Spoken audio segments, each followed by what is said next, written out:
তো চলো আজকে আমরা শিখে নিই কী করে খুব সহজে যে কোনো সংখ্যার বর্গ করা যায়।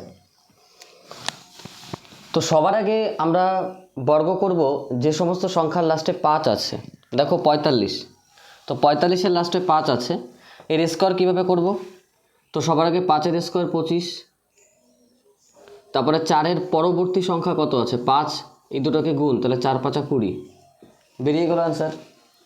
নেক্সট কোশ্চেন, 55-এর স্কোয়ার। দেখো 5-এর স্কোয়ার 25, 5-এর পরবর্তী সংখ্যা কত না 6, তাহলে 5 6 30 হয়ে গেল। 65-এর স্কোয়ার কত? 5-এর স্কোয়ার 25, 6 7 42। 75-এর স্কোয়ার কত? 5-এর স্কোয়ার 25, 7-এর পরবর্তী সংখ্যা 8, তাহলে 7 8 56। 85-র স্কোয়ার কত? 5-এর স্কোয়ার 25, 8-এর পরবর্তী সংখ্যা 9, তাহলে 8 9 72। চলো খুব সহজেই আমরা 5-এর স্কোয়ার বের করা শিখে গেলাম, মানে যে সমস্ত সংখ্যার শেষে 5 আছে তার স্কোয়ার এভাবেই বের করতে হয়।